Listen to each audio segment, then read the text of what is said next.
All right, let's talk about one of the biggest, highest stakes battles happening in tech right now. It's the race to build the actual foundation of the entire AI revolution. And at the center of it, you've got two giants with two completely, wildly different strategies. I want to start with a number. Just look at that. $300 billion. It's a figure that's almost impossible to wrap your head around. But it's real, and it's at the very heart of a single deal that is literally reshaping the world of artificial intelligence as we speak. So you got to ask, what kind of deal is worth that much money? This isn't just about buying a company or something. This is about funding the construction of a new wonder of the digital world. And today, we're going to break down exactly what that means. To really get what's going on, you have to think of this AI boom as a new kind of gold rush, right? Everyone is scrambling to build the next amazing AI model. But just like in the old gold rushes, the surest way to get rich isn't always finding the gold. It's selling the picks and shovels. See, the real bottleneck in this new era, it's not some brilliant piece of code or a clever new algorithm. Nope. The most valuable resource, the new currency that drives all innovation, is just raw, massive-scale computing power. Having access to that infrastructure, well, that's everything. And that brings us to our first titan, Oracle. Now, for years, a lot of people kind of wrote them off as a legacy player who is falling behind in the cloud race. But right now, they're making an incredibly audacious, just pure brute force play to become an AI powerhouse.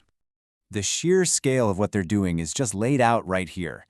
They've signed this historic $300 billion 5-year deal with OpenAI for a supercomputer project called Stargate. And the goal? To build these enormous new data centers that are going to need 4.5 gigawatts of power. That's enough to power 4 million homes. It is, without a doubt, one of the biggest cloud deals in history. And guess what? The market is paying attention. Oracle's cloud infrastructure revenue has just gone vertical, jumping 77% in a single year, blowing past its competitors. These giant AI deals are having a massive financial impact, like right now. And this isn't just a one-off thing. The company's total backlog, so all the future contracts they've already signed, is now at a staggering $455 billion. This is a complete reinvention of their entire business, all centered around one thing: providing AI compute. So, Oracle's strategy is pretty straightforward when you think about it. Build bigger castles. They are pouring money into constructing these massive AI superfactories of the future, these digital fortresses where the world's most powerful AI models are going to live. Okay, so now let's turn to our second titan, NVIDIA, because this is where it gets really interesting.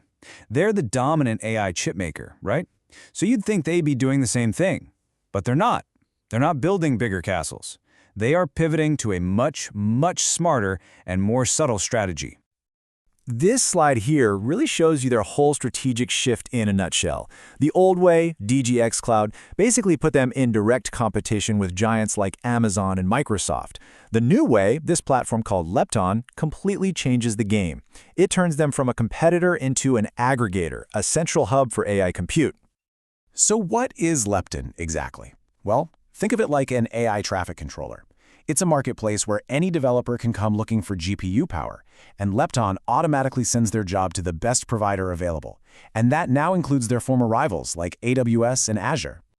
The way it works is just genius. A developer needs compute. They go to NVIDIA's marketplace, not Amazon's or Google's. Lepton then finds them some space on a partner's cloud, so the partner, like AWS, provides the expensive hardware. But, and this is the key, NVIDIA stays right in the middle of every single transaction. They control the customers without owning all the incredibly expensive infrastructure. So if Oracle's strategy is building the castles, NVIDIA's strategy is to sell all the bricks. They make the essential chips, and now they control the main marketplace. They get a cut no matter whose castle ends up getting built. Okay, so you have these two incredibly powerful strategies playing out, and it's forcing the entire rest of the cloud market to react. Nobody can just sit on the sidelines anymore. And you can already see the ripple effects everywhere. OpenAI is now looking beyond just Microsoft, which in turn is sparking price wars. AWS is slashing its GPU costs just to compete. And at the very same time, you're seeing rivals forced to collaborate, with both AWS and Azure joining NVIDIA's marketplace. Everyone is scrambling to figure out their next move. All of this sets up a fascinating future, for sure, but it's also one that is absolutely packed with risk. The stakes really could not be higher for everyone involved. And you're even hearing a note of caution coming from the very top. Microsoft's CEO Satya Nadella is warning about a potential overbuild of AI infrastructure. He's basically saying this massive boom could eventually lead to an inevitable price crash. And the risks are all connected, and they are very real. You've got regulators getting worried about just a few companies controlling this critical resource. Oracle's own spending has been so massive, it's pushed its cash flow into the negative. And then there's the question of a potential AI bubble. If the startups signing these giant deals run out of money, well, those multi-billion-dollar contracts could just disappear. And so all of this leaves us with the ultimate question for the future of AI. In this new gold rush, which strategy is going to win out? Is it the ambitious titan building the biggest, most powerful castle?